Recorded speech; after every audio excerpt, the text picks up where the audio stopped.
தமிழ்நாடு முதலமைச்சர் திரு மு.க. ஸ்டாலின் அவர்கள் என்ன சொல்லியிருக்காருன்னா, நிதி ஆயோக் அப்படின்னு சொல்லக்கூடிய அந்த கூட்டத்தில் கலந்துக்கிற மாட்டேன். காரணம் என்னென்னு கேட்டால், தமிழ்நாட்டுக்குன்னு எந்த நிதியுமே ஒதுக்கலை, தமிழ்நாட்டுக்கு எந்த அறிவிப்புமே இந்த நிதிநிலை அறிக்கையில் இல்லை.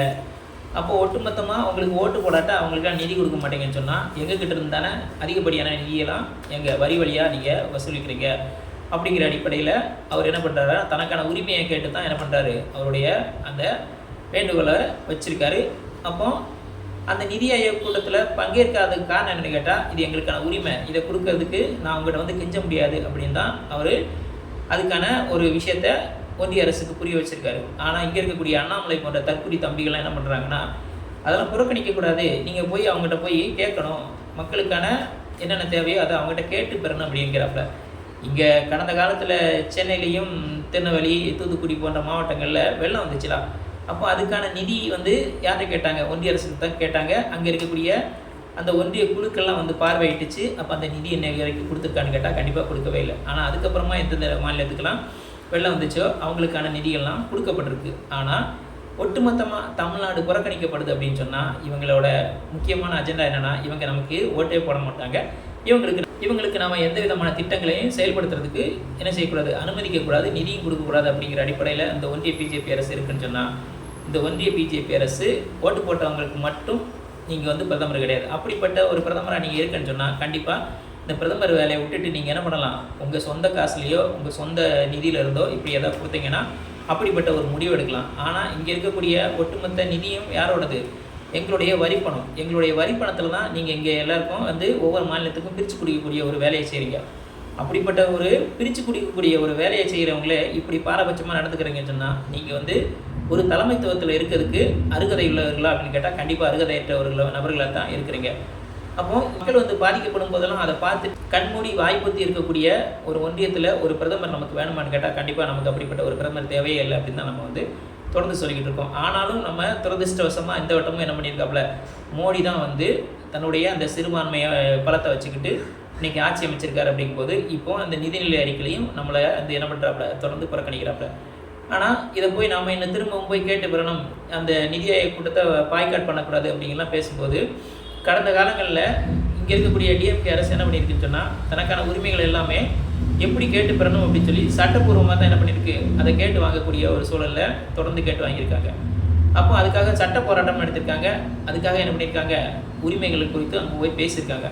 அப்படி பேசி தான் பல உரிமைகளை இங்கே வாங்கினாங்க. அந்த உரிமைகள் தான் இன்றைக்கு என்னவாக இருக்குன்னு சொன்னால், ஒட்டுமொத்தமாக இருக்கக்கூடிய இந்திய மாநிலங்களில் அது செயல்பாட்டுக்கு இருக்குது. அதுக்கு காரணகர்த்தாவை யாருன்னு கேட்டால் தமிழ்நாடு தான். அப்படிப்பட்ட இந்த தமிழ்நாடு என்றைக்கும் ஒரு பிற்போக்குத்தனமான ஒரு வேலையில் ஈடுபடாது. அது என்றைக்கும் மக்களுக்கு ஆதரவான நிலையில் தான் இருக்கும் அப்படிங்கிறது தான் நம்ம தொடர்ந்து இந்த ஆர்எஸ்எஸ் பிஜேபி தற்குறி தம்பிகளுக்கும் அதே மாதிரியான ஆர்எஸ்எஸில் இருக்கக்கூடிய பிஜேபியில் இருக்கக்கூடிய இங்கே தமிழ்நாட்டிலேருந்து எதையாவது தவளை மாதிரி கத்திக்கிட்டு இருக்கக்கூடிய அந்த முட்டாள்தனமான தலைவர்களுக்கும் நம்ம என்ன செய்ய வேண்டியிருக்கு, திரும்ப வலியுறுத்த வேண்டியது இருக்குது.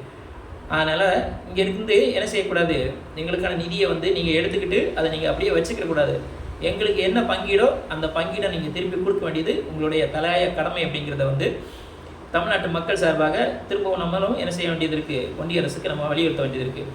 அதே மாதிரி பார்த்திங்கன்னா, இங்கே தமிழ்நாட்டில் ஏடிஎம்கே அப்படின்னு சொல்லக்கூடிய எடப்பாடி பழனிசாமி தலைமையில் இருக்கக்கூடிய அந்த ஏடிஎம்கே என்ன பண்ணியிருக்குன்னா, மின்சார கட்டணத்தையும் பால் விலை உயர்வையும் கண்டித்து என்ன பண்ணியிருக்காங்க, போராட்டம் பண்ணியிருக்காங்க. ஒரு எதிர்க்கட்சி அப்படின்னு சொன்னால் போராட்டம் பண்ணணும், அதுக்கான உரிமையை கேட்குறது சரிதான். ஆனால் கடந்த காலத்தில் பார்த்திங்கன்னா, இந்த உதய் மின் திட்டம் அப்படின்னு சொல்லக்கூடிய ஒரு மின் திட்டத்தை ஒன்றிய அரசு கொண்டு வந்துச்சு. அந்த மின் திட்டத்துக்கு இங்கே இருக்கிற உரிமை எல்லாத்தையுமே எழுதி கையெழுத்து போட்டு கொடுத்தது யாருன்னு கேட்டிங்கன்னா, ஓபிஎஸும் எடப்பாடி பழனிசாமியும் தான். அப்போது இன்றைக்கு இப்படிப்பட்ட ஒரு கீழ்த்தரமான வேலையெல்லாம் செஞ்சுட்டு இங்கே இன்றைக்கி நீங்கள் என்னவா இருக்கீங்க, மக்கள் மத்தியில் நாங்கள்லாம் யோக்கியர்கள் அப்படின்னு சொல்லி ஒரு படம் காமிக்கிறதுக்கான ஒரு வேலை தான் இந்த போராட்டம். அதனால் நீங்கள் எதிர்க்கட்சியாக நல்ல எதிர்க்கட்சி தலைவராக இருந்து இது மாதிரி வேலையை செய்யும்போது கண்டிப்பாக நாங்களும் அதை வரவேற்கத்தான் செய்வோம். ஆளுங்கட்சிக்கு என்றைக்கும் ஒரு சரியான எதிர்க்கட்சி தேவை அப்படிங்கிறதுல நமக்கு எந்த மாற்று கருத்தும் கிடையாது. ஆனால் நீங்கள் உங்கள் கள்ளத்தனத்தை மறைச்சிக்கிட்டு நீங்கள் நல்லவங்க மாதிரியே எல்லா விஷயத்தையும் முன்னெடுக்கிறீங்கன்னு சொன்னால் கண்டிப்பாக உங்களுடைய கள்ளத்தனத்தையும் வெளிப்படுத்த வேண்டியது எங்களுடைய தலையாய கடமை அப்படிங்கிறத கண்டிப்பாக உங்களுக்கு சுட்டி காட்டியே ஆக வேண்டிய சூழ்நிலையில் தான் இன்றைக்கு நாங்கள் இதை உங்கள் மத்தியில் சுட்டி காட்டுறோம். மக்கள் எல்லாருமே இவங்க யார், என்ன, எப்படி, எந்தெந்த நேரத்தில் எப்படி வேஷம் போடுவாங்க அப்படிங்கிறதான் நீங்கள் புரிஞ்சு வச்சுருக்கீங்க. அதுக்கேற்ப தான் இவங்களுக்கான என்னென்ன இடத்துல இவங்களை எங்கெங்கே வைக்கணும் அப்படின்னு சொல்லி நீங்களே முடிவெடுங்கள் என்று சொல்லி, இது போன்ற சமூகம், அரசியல், பொருளாதாரம் மற்றும் விளிம்பு நிலை மக்களின் குரலாக ஒழிக்கும் தனி தாடிக்காரன் தாடி யூடியூப் சேனலை லைக் பண்ணுங்கள், ஷேர் பண்ணுங்கள், கமெண்ட் பண்ணுங்கள், அப்படியே சப்ஸ்கிரைப் பண்ணுங்கள். மானமும் அறிவும் மனிதனுக்கு நன்றி. நான் குமார்.